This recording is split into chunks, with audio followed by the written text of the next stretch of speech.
Hello everyone, I'm Heather and this channel is Heather Travels and I make videos all about travel. And this month in July of 2022, I decided to do a live stream or a live Q&A every Saturday in July. Now, I wasn't quite sure I was going to do one today because we're getting very close to our trip to Europe, but I decided kind of last night that I was going to do a live stream again today, mainly because I'm getting kind of anxious about our trip. And I thought that maybe if I talk about it with you guys, then it might help ease some of my anxiety. And I also thought it would be kind of a cool idea. I want to talk about the things that I'm nervous about and a little bit worried about, and also the things that I'm most looking forward to. And then when I come back from the trip, we will revisit these and see how many of them, how they turned out. You know, did the things I was really looking forward to the most turn out to be my favorite things, or was it something else? And were the things that I was worried about, did those turn out to be a problem, or did they turn out not to be an issue at all? So thank you so much for joining me for this live chat today. If you have any questions, not just about our upcoming trip to Europe, but about anything travel related or whatever, go ahead and put those in the chat and I will answer those. I'm very sorry about the late notice. Like I said, I just was kind of thinking about doing this today last minute, and I decided to go ahead and do it this morning. And I'm not sure if this is going to be a better time or not. This might be a better time for folks in Europe and in the UK and in other parts of the world because it'll be, afternoon or evening for them. But this may be a worse time for people here in the United States with me because it's Saturday morning and it's a very distinct possibility that people aren't up yet. If you could, if you're watching this either now or if you're watching it later, would you leave me a comment either in the chat or in the comments down below if you're watching it in the future, and tell me what is the best, or give me a couple ideas of the best day and time that you would like or that would work for you to do a live stream. And they're usually about an hour. So when do you have an hour free that you enjoy, spending some time on YouTube and watching a live stream like this? That would really help me out because I'm trying to figure out what's the best time to be able to get the most participation from people. Okay, so that would be great if you could let me know that. All right, I have a couple of things here. I have our typed out itinerary that I have all prepared. There's two copies of it here, one for me and one for Megan. Ben said he didn't need one, but it is 3 pages long. I did make it nice and clear for myself so I could read it easily. And then I also have a few notes that I jotted down on a Post-it about things that I'm worried about and things that I'm most looking forward to. So let's start out with the things that I'm most looking forward to. Okay, but first I want to back up a little bit and I want to give you a little background about the concept of taking kids to Europe or kids going to Europe. Okay, first I'll start with myself. My first time traveling to Europe. Now I am including the British Isles in this because the British Isles geographically is considered part of the continent of Europe. I understand, I know all about the difference between, the Republic of Ireland, the island of Ireland, Northern Ireland, what's part of the United Kingdom and what is not. What is Britain? Britain is just the island that England, Scotland, and Wales is on, all of those things. I understand all that, but I'm just for this, and I understand about Brexit, and I know that the UK is not part of the EU anymore.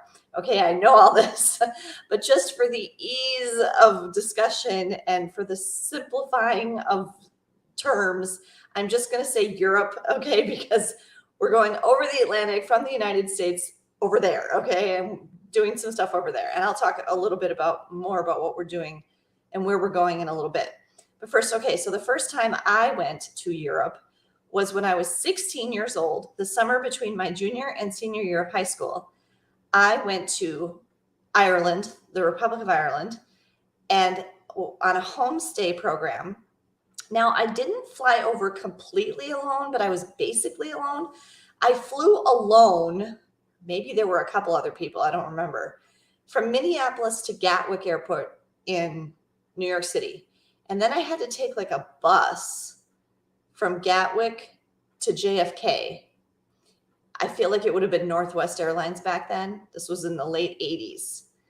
And so that they must have flown to Gatwick. And then I had to take a bus to JFK. And then I was with the rest of the group. So like all the students that were going on the program from the United States had flown from their respective cities all over the United States and met at JFK in New York.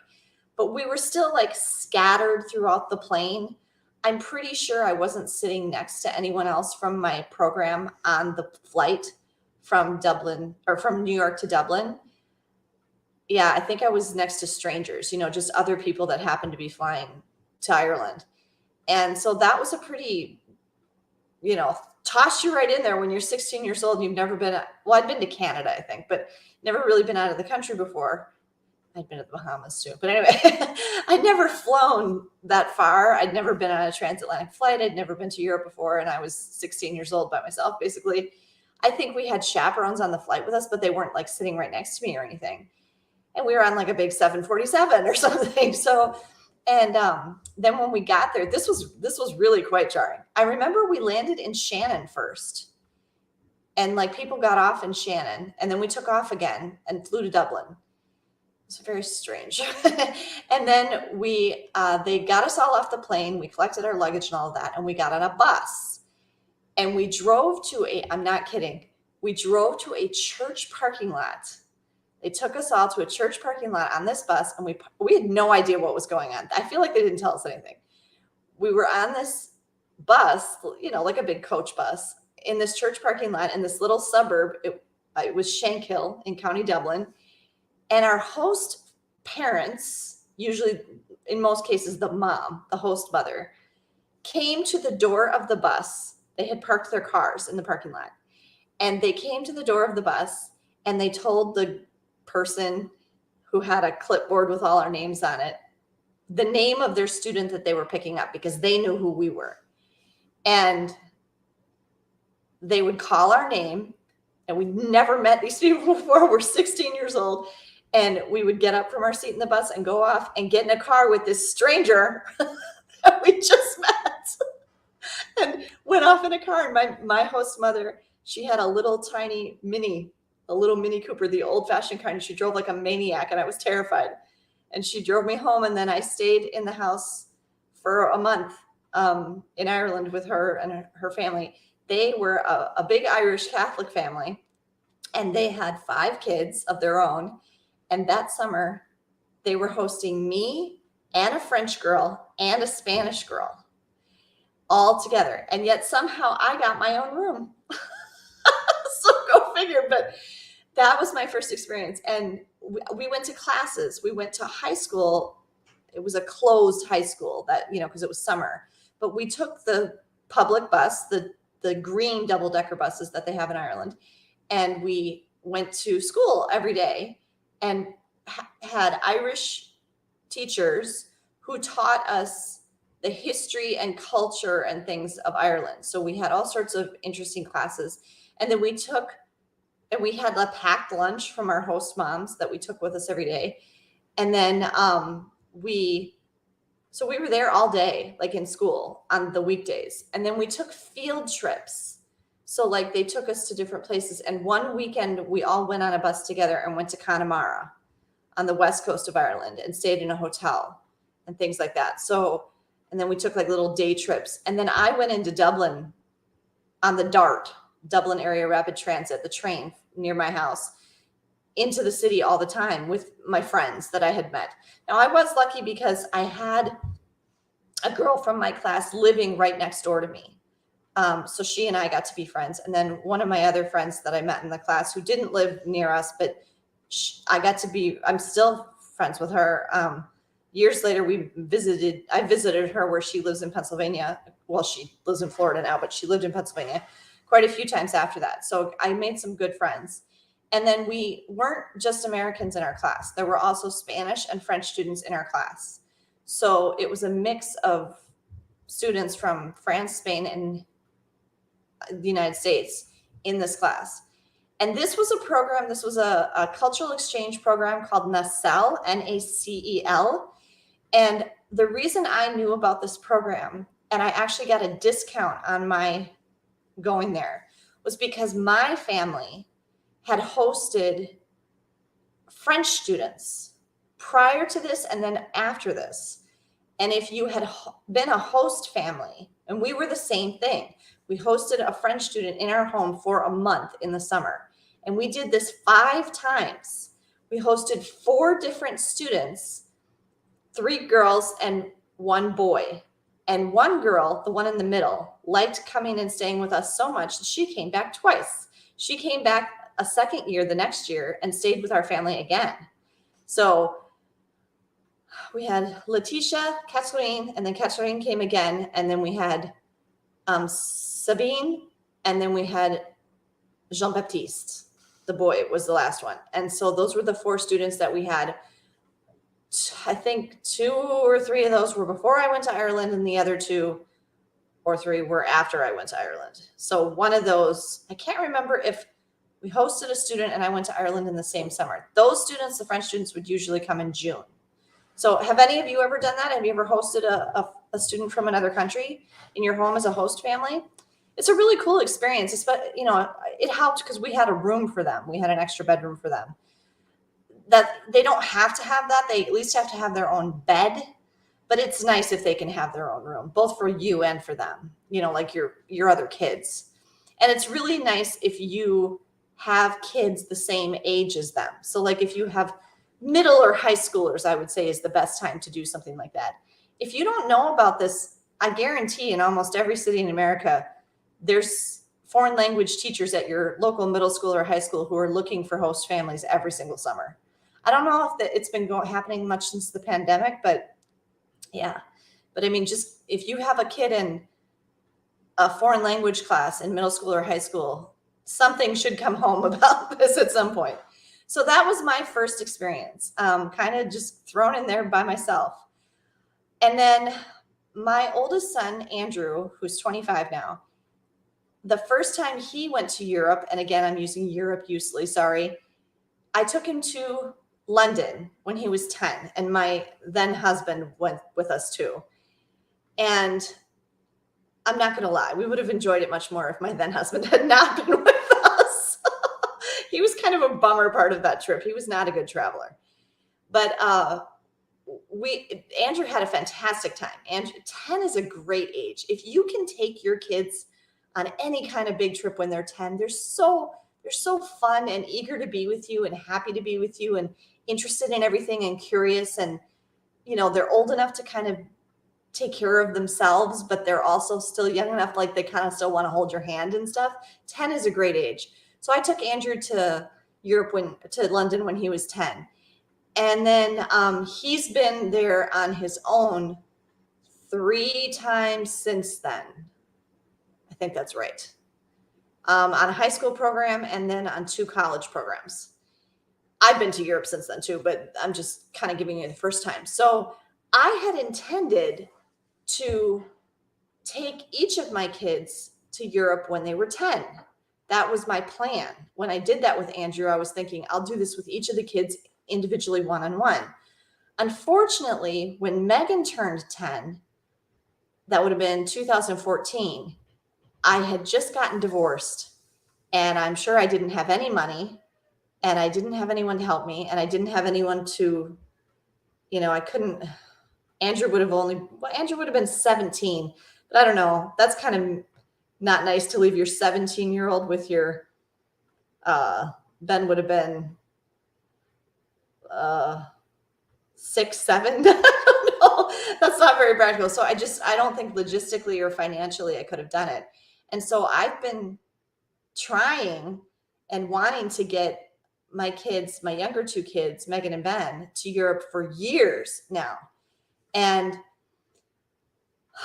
Megan has had a couple of opportunities where she was going to go without me. The high school history department takes a trip every couple of years. And originally she'd signed up and started fundraising for that one. And it was going to be, they did do this trip, but Megan didn't go on it. It was anniversary of D-Day. Was it the 70th anniversary? I can't remember. 70th anniversary, I think, of D-Day. And they were going to France and England and things like that, all stuff associated with D-Day. And she had signed up for that trip. And then while she was like in the planning stage of that trip, because they start planning these like a year or more ahead of time, the French department announced their trip, their next trip. And it was a really neat itinerary to France and Switzerland. And they go on a trip every other year too, our high school French department. But they had never gone to Switzerland before. And Megan was very excited about that. And so she dropped out of the history trip, and decided to do the French trip, which was going to be 1 year later. So that history trip for the anniversary of D-Day it was a huge group of students, hundreds of students. I don't know. I'm glad she didn't go on that one, because first of all, it was a very, very large group. And I think she would have felt kind of lost in the shuffle. And secondly, that when they went was one of those times it was horrid, awful, terrible, extremely hot in Europe, and like no air conditioning in any of their hotels or anything like that. So that wasn't very much fun for them. But that trip did go, because that was the summer of 2019. And then in 2020,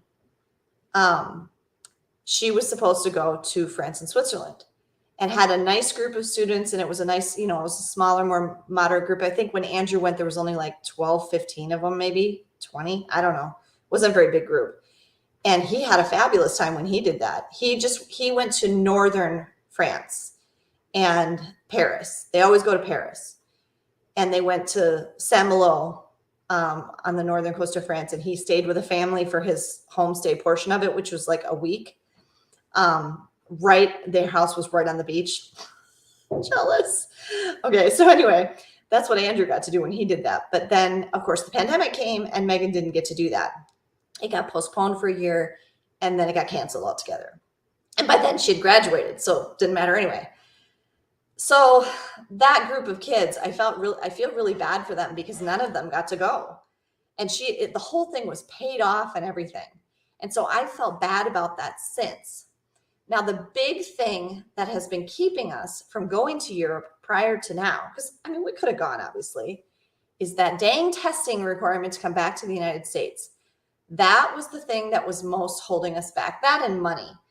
So 2 things happened this summer, that allowed us to go now. One was I sold our house, and we have the money to go from the sale of the house. And the second thing was, and I'm going to tell you this, I would have rather not gone this summer, because inflation, high travel demand, all of that, it's a very, very expensive time to go. I would rather not go in the summer, period. But with Megan going off to college, this really is only the only time we can go. She doesn't have enough time off from school any other time in the year except summer for us to be able to take a trip this long. So that's the one thing that happened, is that I had the money. And then the second thing that happened is that they dropped the testing requirement for to re-enter the United States. And I was so relieved. And so like literally as soon as that happened, I started booking our trip to Europe. Now, I'm very frustrated because we're not going when I wanted to go. I wanted to go to Europe in July, and I wanted to do a cruise for my 50th birthday, which is coming up in 3 weeks. It's 3 weeks from today. My birthday is August 20th. I'm turning 50. And I wanted to go. For 10 years, I've been dreaming about going on a cruise for my 50th birthday. And originally we did have a cruise booked. Like it was going to be, we were going to fly back to the United States, fly to Florida, and then go on a cruise for my birthday. But there were just too many logistical challenges with that. One had to do with like the packing situation and how to carry all this stuff. And another one just was like testing in transit when we were flying from one place to another, because you'd have to test for the cruise because it was on Disney, which still has testing. And the other thing was we would have gotten back like 5 days before Megan had to leave for college. And so it just was a combination of things. I'm very, very, very, I cannot stress this enough, extremely disappointed that I am not taking a cruise for my 50th birthday. I've been looking forward to it for like 10 years. I'm very, very disappointed. But I also would have felt incredibly guilty if I had not gotten Megan to France and Switzerland like she was supposed to go, especially before she went to college. Because I think I talked about this previously. Yeah, I think it was in my international Q&A. Somebody asked about how do you handle it when one of your kids goes off to college. It sucks. when one of your kids, and now I'm going to have two because I'm going to have one in college and one in law school, they never have the same break. And Andrew's extremely busy. And we've only taken one family vacation where Andrew's been with us since he left for college. And I'm very worried about that same thing happening with Megan. And she really did want her first time going to Europe to be with me. And Ben doesn't want to go at all. We'll just cross that. Ben doesn't want to go at all. He doesn't want to leave home. And so, we're basically dragging along a reluctant 14-year-old who doesn't want to go to Europe at all. I'm sure he'll have a great time and he'll be happy that he went. But 14 is not a good age to travel with your kid. Not completely. I mean, he still has fun and he's fun to be with, but he does not want to go. But I can't leave him. So what are you going to do? Okay. So that's kind of the background with taking kids to Europe. I mean, there's people who take little kids with them to Europe. Have you ever taken a kid to Europe? Like, if you're American, have you ever taken a child, one of your kids? How old were they? When did you go? What was that like? Let me know. Okay. So kind of just an overview of our itinerary. We are flying nonstop from Minneapolis to Paris. So our flight leaves at 4 p.m. and we get there at like 7:30 a.m. Paris time. And then we are staying 3 nights in Paris. Okay. And we have some things booked that we're going to be doing in Paris. It is going to be hot.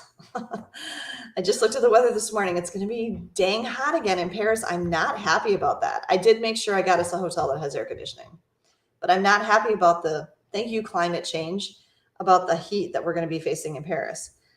Okay. And then we are taking the TGV, the high-speed rail, from Paris to Basel, Switzerland. And then that's already booked. I have the tickets.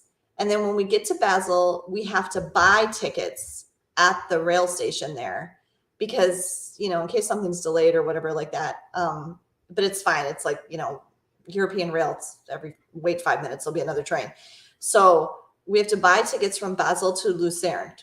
And then we're going to Lucerne. Lucerne, Switzerland, by the way, is German speaking. So we have 3 languages and 3 types of currency that we're using on this trip. We're going to be going French and euros, speaking German, ich spreche Deutsch in Lucerne, and using Swiss francs. And then we're going to be speaking English and going to London. So then we're in Lucerne, Switzerland, and we're again there 3 nights. So basically a week between France and Switzerland. Okay. And one of the things I am most looking forward to is going to Switzerland. I have never been to Switzerland. I have been to Austria, but I have not been to Switzerland. And I'm very excited about going to Switzerland, and Megan is too. And I think Ben will be too when we get there, because Ben really likes mountains. He loved, one of our favorite trips we went on was in 2020. We drove to the Rocky Mountains and went to Colorado, and he loved that trip. He loves the mountains. So I think he'll really probably enjoy that for 2 reasons. One, I think he'll really like the mountains. And secondly, he really likes trains. So I think that he will really enjoy taking like the high-speed rail and all of that. Okay. And then we're going to take the train all the way back. So we're going to come back the reverse of what we did, Lucerne to Basel, Basel back to Paris. And then we got to switch train stations. If you're familiar with Paris, different regions that you travel to, you have to go to different train stations in Paris. London's the same way. And then we're going to be going, so we have to go to from Gare de Lyon. We have to make our way to Gare du Nord and take the train, the Eurostar, from Gare du Nord in Paris to St. Pancras in London. So, and then we're going to be in London for basically a week. This is a total of an 18-day trip, but that's including travel time on each end. And at the end, we're not coming straight home. We're leaving London on one day, and then we're flying to Boston. And my son is out that way. We're going to be seeing my son and going to the Broadway show Anastasia in Boston. And then we're going to be flying home after that. So there's a little extra stuff tacked on the end of it. But that's kind of overall what we're doing. Okay, so in addition to Switzerland, the other things that I'm really looking forward to is I like the trains too. I love trains in Europe. I probably love trains in Asia too, like Japan and things like that. Just the high speed rail and the efficiency of them. And they're so much nicer and faster and smoother than Amtrak is in the United States. And I really enjoy that. So I'm a fan of trains.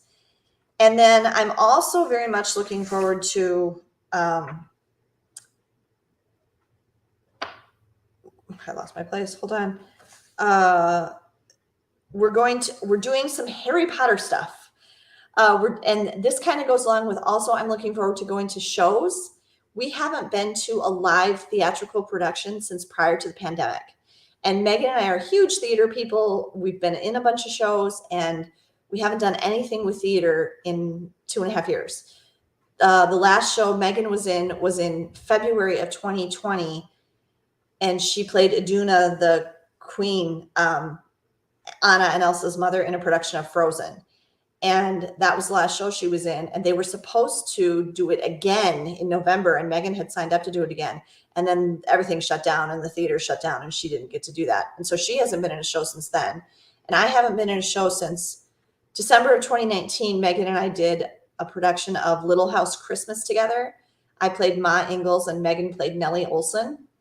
And that's the last show I was in. I don't think I can really do theater anymore because of my ankle injury, because I can't stand that long. I can't dance, and I can't do steps.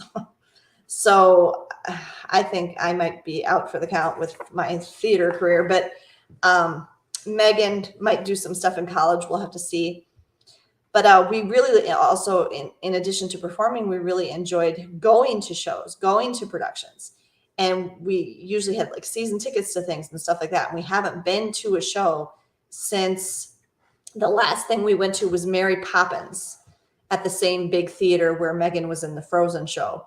And the last Broadway show might have been Les Miserables in Minneapolis. Broadway does touring productions, if you're not aware of that. I actually made a video about that. You can look that up on my channel, about how Broadway touring works. We've been to a lot of stuff. I mean, went to Hamilton around that time too. I'm not sure what the last thing we saw was, but a couple things that I had tickets to before the pandemic started and then didn't get to go to because of the pandemic and they weren't happening were Anastasia, which was a Broadway touring production, and Come From Away. And I had tickets to see both of those in Minneapolis, and they got rescheduled multiple times because of the pandemic. And then at the time they finally did go ahead and have them in Minneapolis, I did not feel comfortable going to the theater at all. It was during like the big Omicron surge at the beginning of 2021. And so I ended up selling my tickets to both of those shows to a friend who's also a big theater person. And so those are two of the shows that we're going to, were those shows that I missed. We're going to Anastasia in Boston, like I said, and Andrew's going with us to that. And then we're going to Come From Away in London, which isn't in London much longer. It's also not going to be in New York much longer. So if you haven't seen Come From Away, I did hear it's going to be in Canada, possibly. So if you haven't seen Come From Away is the story of a little Canadian town that took in a whole bunch of people on 9/11 when all the flights were grounded and no flights could land in New York City, and they had to reroute all these flights to other places. And this is a musical about a town in Canada. It's a true story that took in all these people who were on these flights. And so I'm looking forward to seeing that. And then we are going to, back to the Harry Potter stuff, we're going to Harry Potter and the Cursed Child. I got the London production. So it's Harry Potter and the Cursed Child is 2 parts. The one that we're going to is both in one day. And I noticed something. They have it scheduled kind of around meals. So each half is like 2.5 hours. So it's like 5 hours total. But the part 1 on the day we're going on a Friday, is at 2:00. So we would have already eaten lunch. And then part 2 is at 7:00. So if it's like 2.5 hours, it's going to get out at like 4:30. So we have like 2.5 hours in between, so we can go and get dinner. So that works out kind of nice, actually. And you have the same seats for both parts. And then the very next day, we are going to the Warner Brothers Harry Potter tour at Warner Brothers in London, which is supposed to be amazing. If you haven't seen it, we did go to Warner Brothers studio tour in Los Angeles, in Burbank, California, in January. And that's a pretty popular video on my channel. Be sure you check that out. That was amazing. That was a really great experience too. We loved that. And there is a Harry Potter section to that tour. But this one in London is supposed to be amazing because it's like where they filmed it. It's where they filmed all the Harry Potter movies and everything. And it's all the props and costumes, and it's supposed to be really, really cool. And it's like an all-day experience. So I'm really excited about that. I'm very much looking forward to that.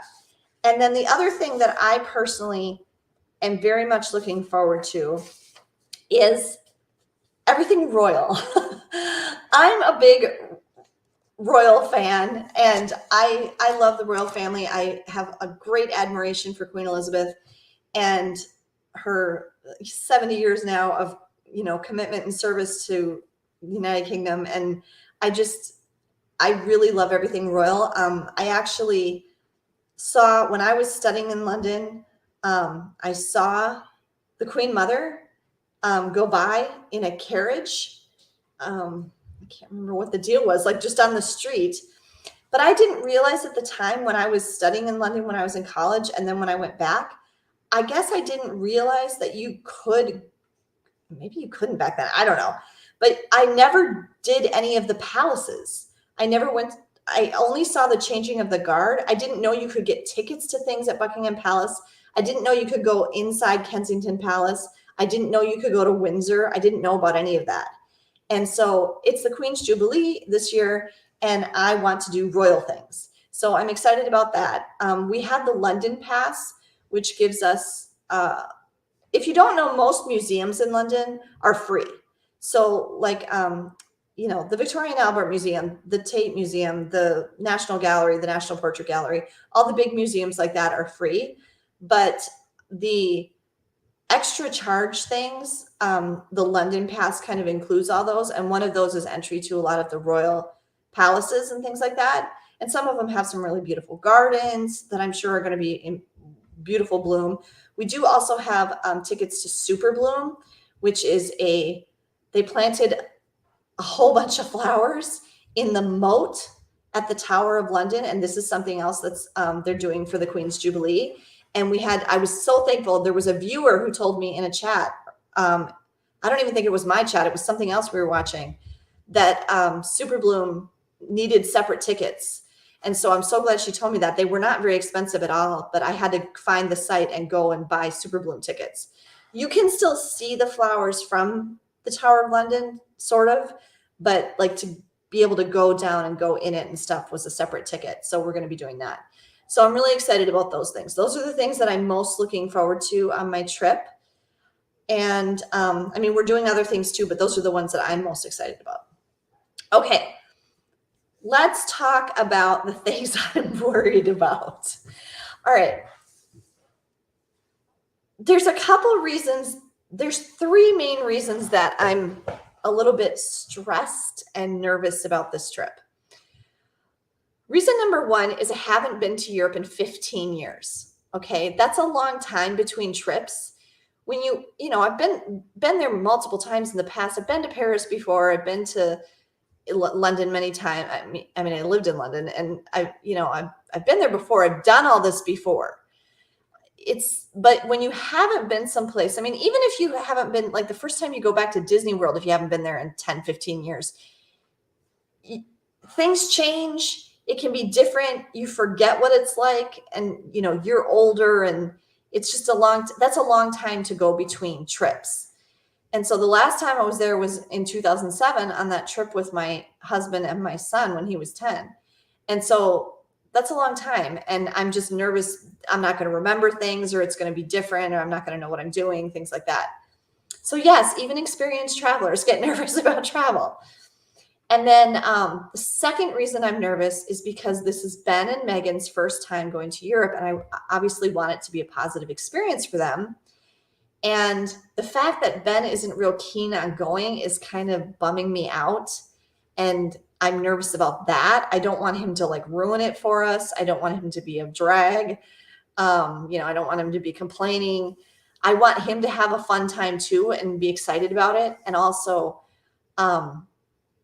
I obviously, this is the first time that I, as a mom, am taking a kid or kids to Europe by myself as the only adult.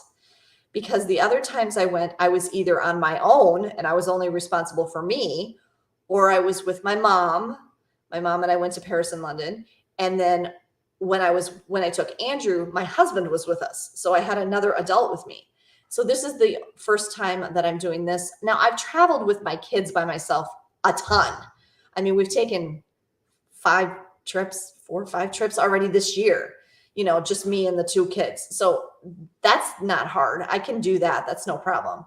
But the fact that I'm going to other countries for the first time with them, and I don't have another adult. I mean, Megan's an adult. She's 18, but somebody who's been there before, whatever, you know what I mean? So that's just a little bit anxiety producing. And then the third reason I'm nervous is because of all the dang news. Okay. And I'm not helping myself with this situation because I read a ton of travel news every single day. And so I am paying much closer attention to it than, the average person would be. But if you haven't been paying attention, you may not know there's all sorts of bad things happening with Europe travel right now. Basically, the pandemic has caused, this is true everywhere. The pandemic has caused major staffing shortages in every industry, but especially with travel. The virus it's still a pandemic. Don't let anybody tell you different. The World Health Organization still hasn't declared a pandemic. There's still huge amounts of virus and lots of people dying and getting sick all the time. The case numbers are still, excuse me.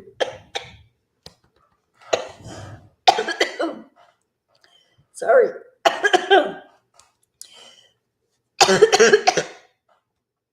I don't know what happened. Okay, case numbers are still very high. Sorry. Okay. Lots of virus spreading. The new BA.5 variant is obviously a concern. Forgive me, I'm so sorry. I choked on air. I don't know what that was. Okay. And then now there's monkeypox, and that's a relatively low risk for travelers. There's very specific situations you'd have to be in with very close physical contact to contract monkeypox, but so sorry. Okay, that was so weird. Okay, but then because of it, we're two plus years into the pandemic. People want to travel again. People want to go to Europe that didn't get to for the last 2.5 years. And of course, it was true for me. I'm sure this was true for a lot of other people. A lot of people, both people in America who wanted to go to Europe and Europeans who wanted to go to the United States, have been waiting for them to drop that testing requirement to enter the United States. Lots of people have been waiting for that. The other place that they're waiting for that's now starting to happen a little bit is the testing requirement to get on a cruise. Royal Caribbean and Carnival and Virgin Voyages, maybe 1 or 2 other ones, have announced now that they're going to drop their testing requirement for vaccinated people. At least that's what Royal Caribbean is. But anyway, and it's only for shorter cruises right now. But that was a big obstacle for people because it was a financial and logistical nightmare if you tested positive when you were it was really more of a roadblock, I would say, for Americans, because if you were European and, or a UK citizen or whatever, and you wanted to travel to the United States and you couldn't because you tested positive, well, okay, but you're at home. you're at home, and so you just don't get to go on your trip. But when you were an American and you're trying to travel to Europe or anywhere else in the world, really, if you left the United States at all, you needed to test negative to get back in. And even if you were vaccinated, even if you were a US citizen, it didn't matter. And that was in place for, a year and a half. And that was really an obstacle for people. And it did happen to lots of people where they tested positive. You couldn't get on a plane to come back to the United States until you tested negative. And so people were getting stuck in other countries for an extended period of time, which is very, very expensive. They had to quarantine in hotels, or isolate in hotels, sorry. Depending on what country you were in, they might have very strict rules about where you had to isolate and things like that. It was really a problem. And, you could be stuck in another country for weeks until you tested negative or, met that particular country's requirements to come back. So that was a big obstacle for people. So now that that's been lifted, big surge in demand, big surge in travel demand and I'm just focusing on Europe right now, but big surge in travel demand for people going to Europe, colliding with that problem of people shortages in staffing, and also like supply issues and things like that, all of that kind of crashing together. So that's what's kind of causing the chaos. And then on top of that, there's been all these rail strikes in Great Britain. There's another one today. There's one happening today. It's a 24-hour strike by the rail workers in the UK, and so they're not working. So it's causing massive disruption this weekend with rail service in the UK. And there's reasons behind this that I'm not going to get into and everything, but there have been periodic. Now, the nice thing is, thank you, rail workers, they have actually been scheduling the strikes in advance. So people do have a little bit of warning. So you can actually look up when the strikes are going to be. And now, in addition to rail strikes, there's also been strikes among air flight crew, ground crew for airlines and things like that. They've been having strikes too. British Airways has another one that's coming up. I think that's supposed to be scheduled. So there's just a ton of disruption with flights, with trains, all of that. And then if you haven't been following it, the other thing that's been happening is lots of people have been losing their luggage. Okay, so all of those things that I've mentioned already are reasons that I'm nervous about this trip, but I'm going to focus on 3 of them that I'm particularly concerned about. Now, I'm not terribly anxious about disruption because I'm good at coming up with a plan B or having a backup plan. And I've also, during the pandemic, I've had to, especially since, thank you, Delta, that they got rid of their change fees. I've had to change flights multiple times during the pandemic, a whole bunch. One time recently or a year ago that comes to mind is we were in Boston and there was a Hurricane Henri, and everything that we were supposed to go to for the next couple of days was closed because of the approaching hurricane. And so we had a choice. We could sit in this hotel room, maybe lose power, have absolutely nothing to do for 2 days, or I could change our flight and quick go home before the hurricane hit. And so that's what I did. So if you can come up with a plan B, like I've even been thinking, just recently there was a day where the Eurostar, which is the train between London and Paris, it goes to other places too, it goes to Amsterdam and things too, but it was shut down because there was actually a train broke down, I think was what the deal was. Didn't have anything to do with strikes or anything, but there was actually like mechanical problems, and it disrupted the Eurostar for a day or so. And I thought, okay, well, if something like that happens, what's my backup plan? You can still take a ferry across the English Channel. And I actually, there's another YouTube channel that I just discovered where this gentleman actually did exactly what I was thinking about. Now, unfortunately, since the Channel Tunnel opened, hold on.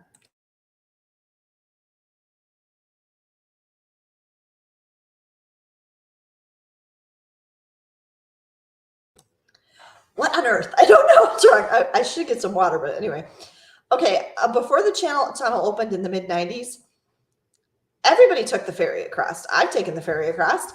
And so the rail service and everything was set up so that you could take the ferry across very easily. The trains actually went right up to the ferry ports. You got off your train, you walked a few steps, you got on the ferry. They closed all those stations after the Channel Tunnel opened. And so now pedestrians are kind of considered an inconvenience, foot passengers. It's very difficult to just walk up to the ferry dock now and get across the channel on a ferry. Some ferry lines don't allow foot passengers at all. They only take vehicles. So, if you're driving across. And so it can be really challenging to get across on the ferry if you're a foot passenger like we would be. So, but I did research it and I know my options. It would be a pain, but I could do it. I mean, and so like things like that being disrupted, like the rail service or the, transportation stuff, I'm not too worried about because I have confidence in myself that I could come up with a backup plan, figure out a different way to get there, figure out a different plan of what we can do. So that doesn't alarm me too much. The three things that I'm most concerned about, and these are the things that I'll come back to when we come back. One is our luggage getting lost. I am quite worried about this because I'm seeing so many stories about this. That would really suck. Okay, if we lose our suitcases, that's especially when we're going over. If we lose our suitcases when we're going over at the beginning of our trip, that would be awful. Now, there's a difference between your suitcase being delayed and your suitcase being actually lost. Now, the one thing I'm taking, and we tried, we thought about taking just carry-on only. There's two problems with that. Number one, when we went to Florida at the beginning of July and we were there for it was a 6-night trip. We did carry on only and it was awful. We hated it. We hated carrying our suitcases on. And the reason we hated it is number one, we were only going for 6 days and we were just wearing, shorts and sleeveless tops like this. We still really had trouble fitting everything in our little carry-on suitcases. And we're good packers. But they were really full and they were heavy. And we felt like they were quite disorganized and messy when we were trying to put everything in there like that. And because they were heavy, they were hard to pull. They were hard to get up and down escalators. They were hard to get into the overhead bin. And so we didn't like it at all. And then the other thing was we didn't like taking our suitcases through security. We don't usually do that. We usually check our suitcases. And so then when we go through security, our hands are free. And this time we had our suitcases with us and we didn't like that at all. It just took a lot of extra time. It was a lot of stuff, you had stuff in your hands. It was other additional things you had to keep track of on the belt when you put your stuff up there. And so we didn't like that. And so when we came back from Florida, we checked them. And actually we ended up, which brings me to the second reason I don't like it. We ended up gate checking them on the way down. So we took them through security and all that. And then we got to the gate and they are having a problem because so many people are worried about losing their luggage or they don't want to pay to check their suitcases. Everybody's trying to carry everything on board and that's slowing down things at security and it's filling up the airplane and making boarding take longer and messing up the boarding process and all of that. And the gate agent on that flight to Florida at the beginning of July, she said, if you want to know why boarding takes so long, people, it's the bags. She said, it's all the people with all the bags. So if you want boarding to go faster, please check your bag. And then she invited people to come up and check their bag at the gate for free, which if you don't know how that works, you take it right up to the door of the plane with you. They put a checked sticker on it. You take it right up to the door of the plane with you. Same thing with strollers. You push your baby in the stroller right up to the door of the plane, and then you leave it. You leave your bag or you leave your stroller right there in the little end of the jetway where you go onto the plane. And then the ground crew come up the steps and grab it and take it down and put it in the plane last. So it's the last thing to go on. It's also the first thing to come off when you land. So how that works is so she invited people to check their bags and I'm like, heck yeah. And I grabbed our suitcases and I ran up there and because I didn't want to mess with them on the thing because they were heavy and stuff. And so I went up there and she checked them in. I didn't have to pay for them. They gave me the sticker printout thing that went on there just like normal. And then we rolled them up down the jetway with us, left them right by the plane. And they come down on the carousel in baggage claim just like normal. So you don't pick them up in the same place. Your stroller you would, but your gate checked suitcase is going to go on the luggage carousel just like everything else. So anyway, bags, we didn't like taking carry-on only. We didn't like it. And we'd prefer to check our bags. We can take our bigger luggage. We can fit more stuff, all of that. But with this less luggage thing, I am worried about that. And I'm also worried about maneuvering around in places like Paris, London, getting on and off of trains, things like that with our bigger suitcases. I'm not terribly thrilled with that because that's going to be challenging. But yeah, we definitely can't do. I mean, we're still going to have to do laundry. We're going to have to do laundry at least once on this trip because we can't pack 18 days worth of clothes.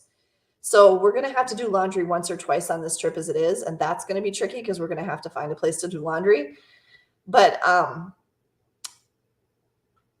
even with doing laundry, if we did carry on only, I still don't, we'd much rather check our bags. Now I'm comforting myself a little bit with that they're not going to lose our luggage for a couple of reasons. One is I have a perfect record with Delta not losing my bags. I've never had a problem with Delta not losing my bags. And it actually comes up on my Delta app on my phone when they've loaded my bag onto the plane.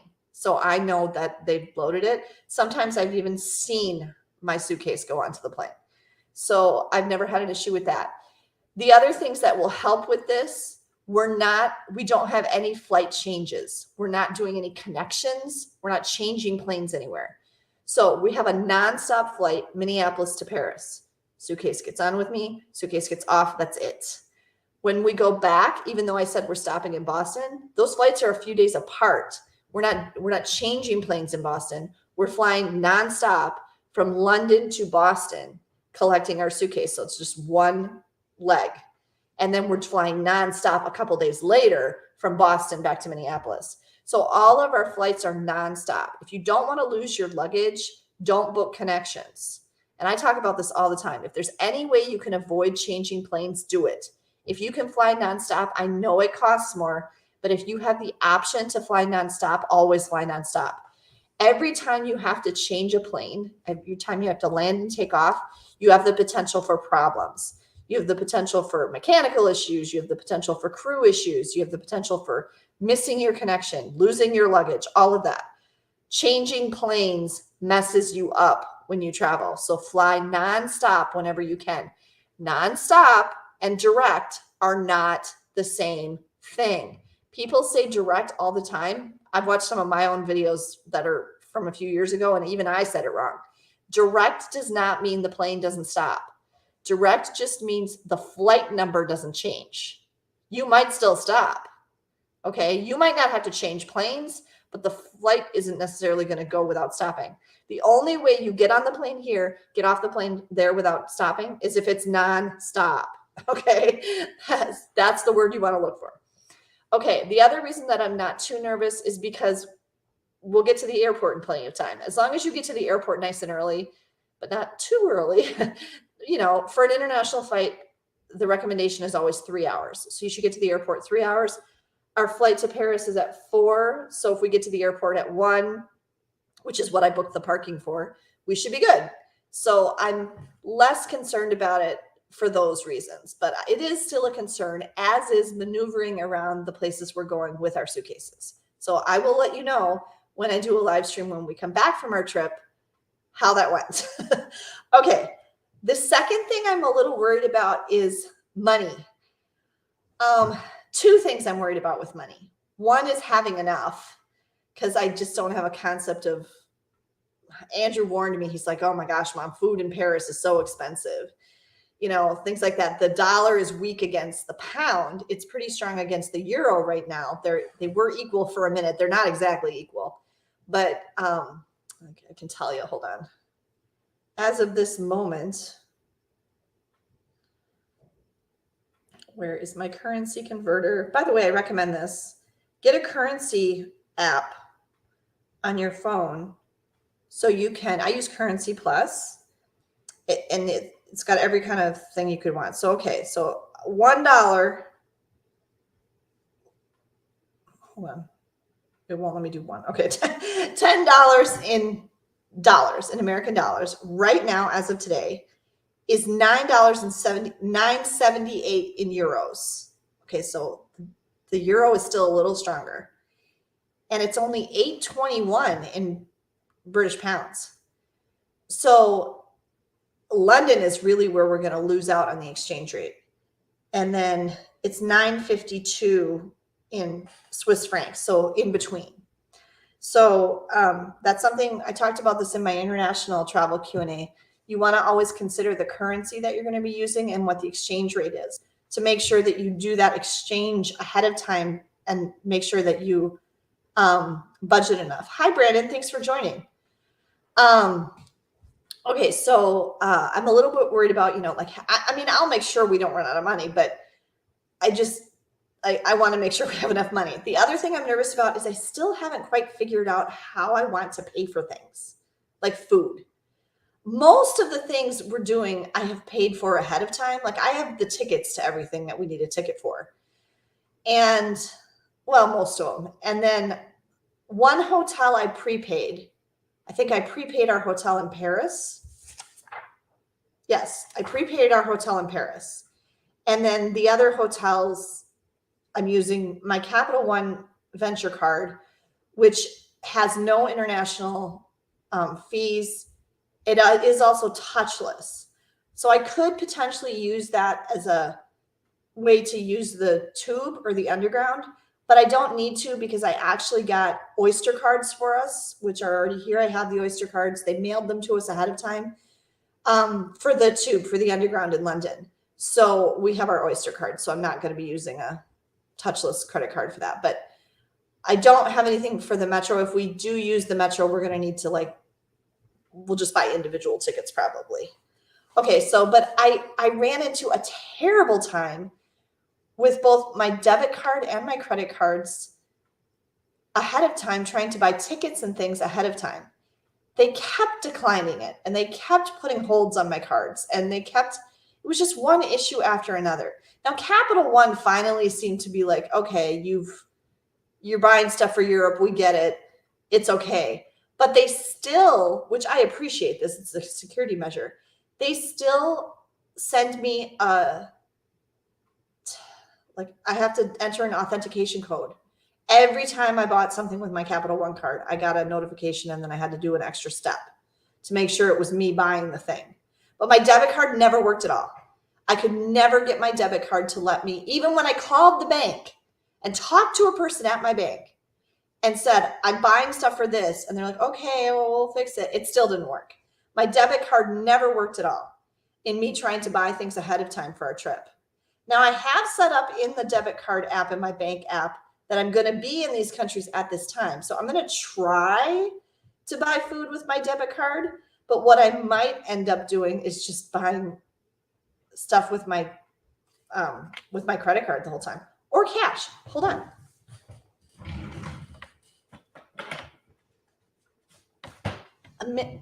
Here I am. Americans, we have such ugly money. Do you want to see the pretty money? I brought this home the other day and the kids were so excited. I'm like, kids, do you want to see the pretty money? Here's the pretty money. These are euros.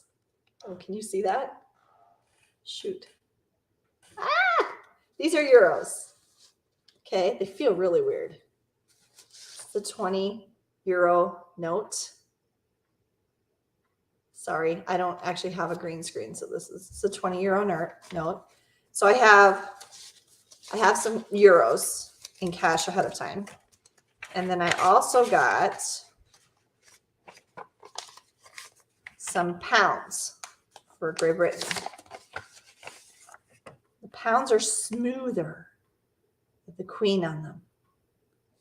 So these are, that's the order. These are pounds. Okay, so I have some cash. Now, how did I do this? There's a travel agency where I live, one that keeps foreign currency on hand. Now, I was only able to get pounds and euros ahead of time. They could have gotten me Swiss francs, but it would have taken like 3 to 5 days, and it's actually one town over for me, and I didn't want to go to the trouble of having to go back down there to get because I'm going to run out of time and I'm going to be too busy with packing and everything. So I didn't do that, but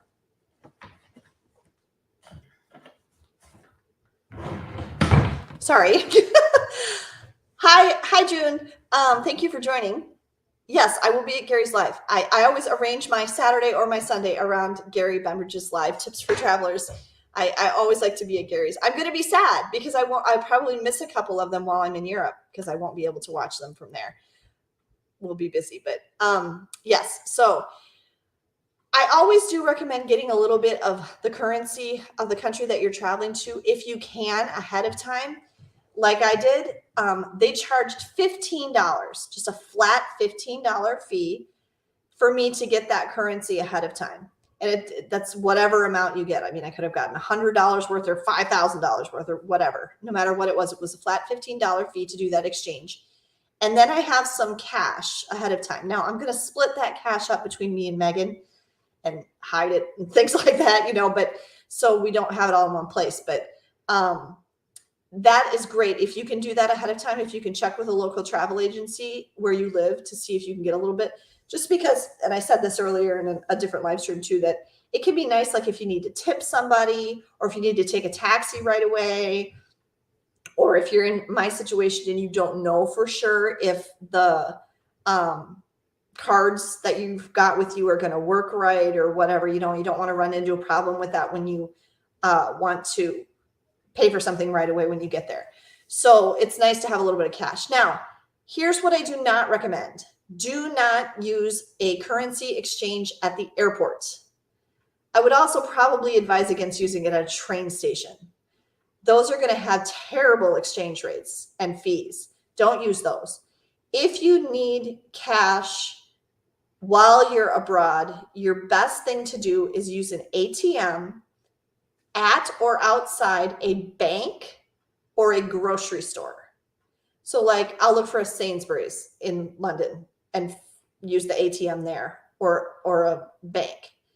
And that's going to have your best options for lowest fees and things like that if you want to get cash. You should be able to use cards almost everywhere, but like, again, my debit card is kind of a question mark. And, so, I mean, that's kind of what the situation is with money. So I'm a little nervous about the money situation, but, that reminds me, I should have Megan and Ben notify the bank that they're traveling to in case they want to use their debit cards and if they work. Okay. The last thing that I'm worried about with this trip is steps. Okay. I don't know if I don't think I've updated you guys since the last time I saw the doctor. Did I? I don't know. The last time I saw the podiatrist, he explained really well to me why I can't go down steps. And now that he explained it to me, it makes so much sense. And I'm like, oh, okay. Because I've been like so baffled, like, why can I go up steps fine, but I can't go down? And I realized that the not being able to go down steps, and this is because of my ankle injury. If you haven't been following along, there's a whole playlist. I broke both my ankles in December of 2020 and my right ankle has not recovered and never will. Okay. So the left one's fine. The three things that are the most difficult for me, walking is fine. I actually have made great improvement with walking.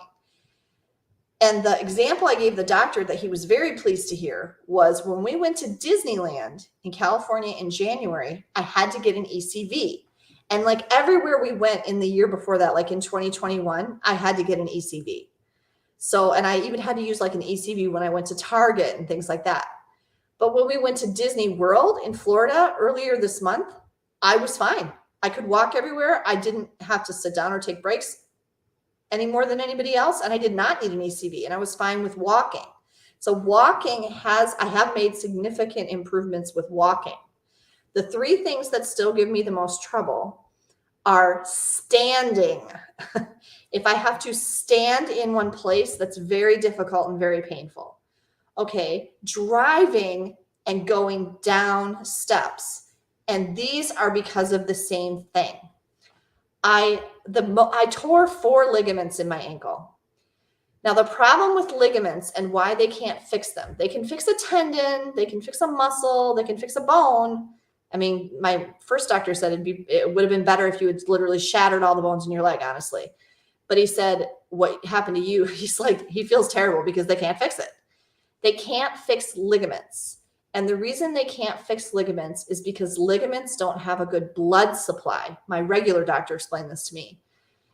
And even if they can do some kind of graft or something, it still doesn't matter because they don't have a good blood supply. So they can't really heal because they're not getting a blood supply. So once you tear a ligament, especially a significant one like I did, you're really just kind of stuck with it.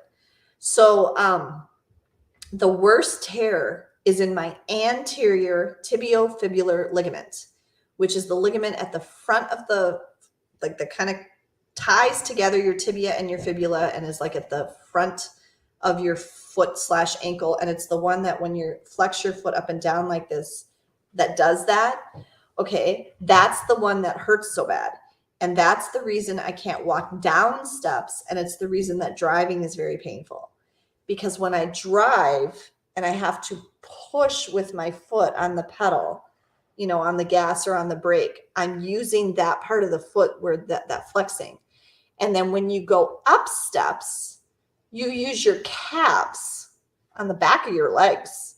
It's your calves that are getting you up the steps. So I can go up steps fine.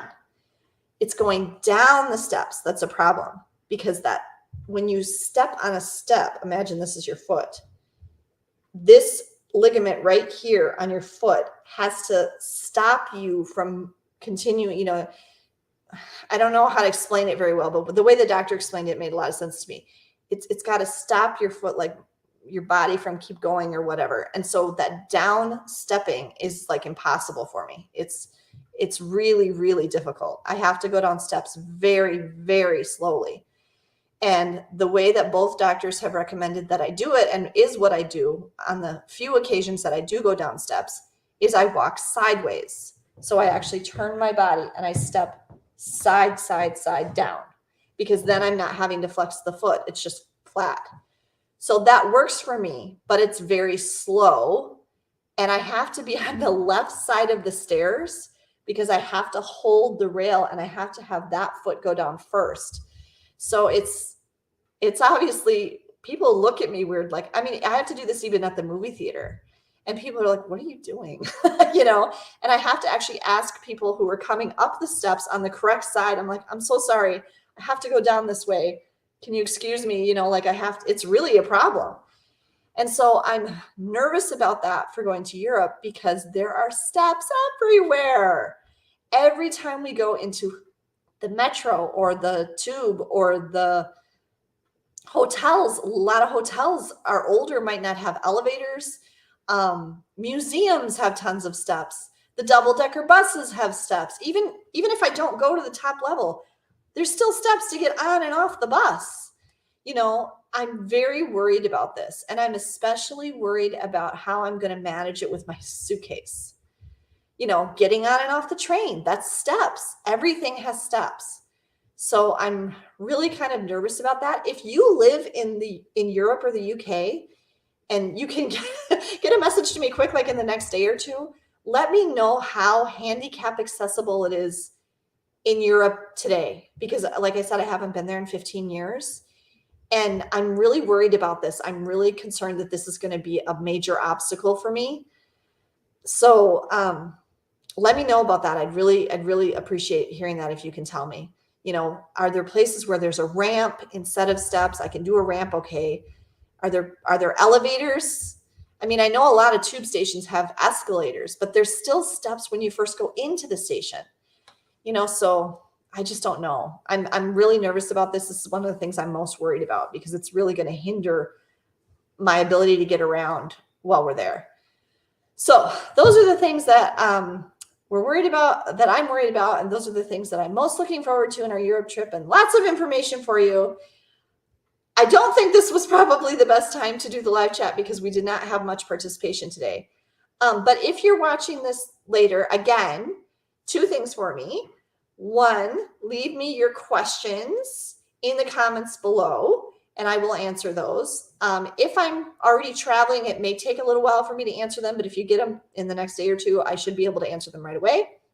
And secondly, I want to do another live stream when we come back to answer your questions about our trip and revisit these things that I talked about today and let you know how it went. So I would really appreciate you leaving in the comments what day of the week and what time you feel would be best for you for a live stream, for a live chat where you can ask questions and things, and we can have some more active participation.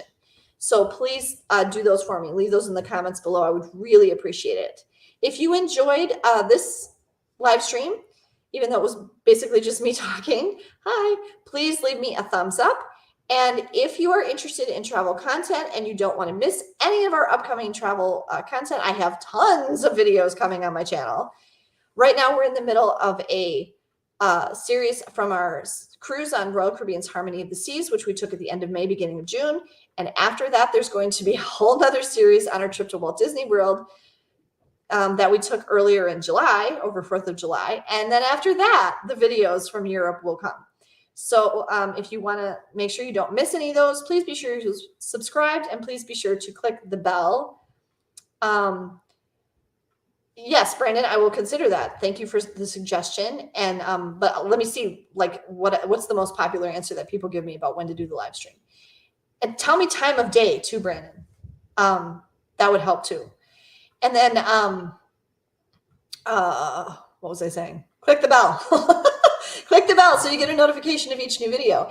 If you like this live stream format and you like these longer ones like this, be sure to go back and check out the 4 previous live streams that I did each Saturday in July.